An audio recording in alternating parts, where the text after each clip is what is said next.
Hello everyone, welcome to Info Capsule. Central Asia की दो countries Armenia और Azerbaijan में इस वक्त काफ़ी डिस्प्यूट चल रहा है। ये जो कॉन्फ्लिक्ट है ये आज का नहीं, काफ़ी साल पुराना है। 1991 में जब यूएसएसआर अलग हुआ था तब से ये डिस्प्यूट चला आ रहा है। दोनों ही कंट्री आर्मेनिया और अज़रबैजान का कहना है कि ये जो आप एरिया मैप में देख रहे हैं ना, नगोरा काराबख, दोनों का ही क्लेम है कि ये एरिया उनका है।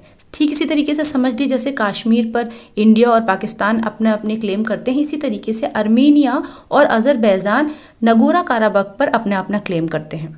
हालांकि इंटरनेशनली अगर हम बात करें तो इंटरनेशनली नगोरा काराबख को ये रिकॉग्नाइज़ किया गया है कि ये अज़रबैजान का जो है पार्ट है, अज़रबैजान की टेरिटरी में आता है। लेकिन इसके है कि आर्मेनिया की आर्मी ना इस एरिया को कंट्रोल कर रही है, तो काफ़ी ज़्यादा कॉन्फ्लिक्ट चलता है दोनों ही कंट्रीज़ के बीच से, आज से नहीं कई सालों से।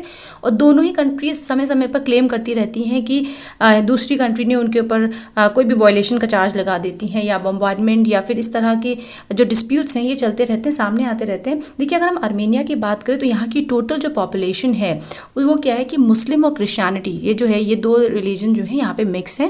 टोटल अगर हम पॉपुलेशन की बात करें तो 3 लाख होगी। और अगर हम अज़रबैजान की बात करें तो यहाँ पर लगभग जो पॉपुलेशन है वो 1 करोड़ होगी, जिसमें ज़्यादातर मुस्लिम्स रहते हैं। देखिए, आर्मेनिया और अज़रबैजान दोनों ही ये जो देश है ना, ये दो तरफ से सागर से घिरे हुए हैं। अगर आप देखें तो काला सागर आप देख सकते हैं, और ये देखिए ये कैस्पियन सागर जो कि असल में एक झील है, इनसे दोनों तरफ से घिरे हुए हैं। और यहाँ पर आप देख सकते हैं कि माउंटेन वाला ये इलाका है, तो काफ़ी ही इंपॉर्टेंस रखता है ये डिफेंस पॉइंट ऑफ व्यू से, आर्मी के पॉइंट ऑफ व्यू से काफ़ी ज़्यादा इंपॉर्टेंस रखता है।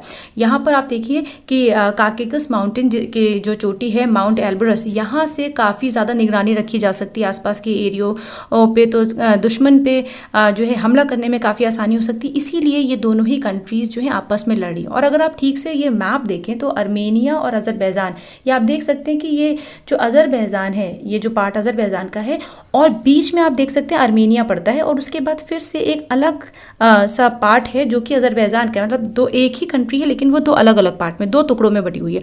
तो इसीलिए अज़रबैजान का कहना है कि ये जो आर्मेनिया में आप देख रहे हैं ना, ये जो पार्ट है ये भी अज़रबैजान क्लेम करता है कि ये उसका है, लेकिन आर्मेनिया क्लेम करता है कि ये उसका है। तो इसी तरह से इन दोनों में डिस्प्यूट चलता आ रहा है। देखिए, अभी कुछ दिन पहले आपने न्यूज़ में देखा ही होगा कि आर्मेनिया ने क्या किया, अज़रबैजान के एक हेलीकॉप्टर को मार गिराया है।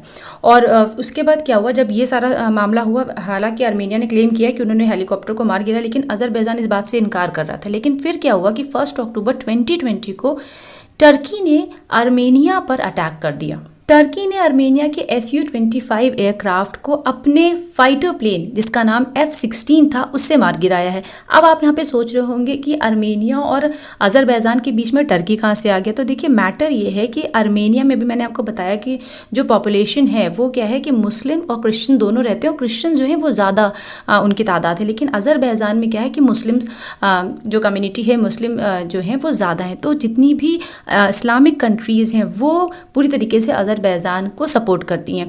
आपने सुना ही होगा इस्लामिक ऑर्गेनाइजेशन के बाद जो OIC है उसका भी जो है पूरा का पूरा सपोर्ट अज़रबैजान की तरफ है।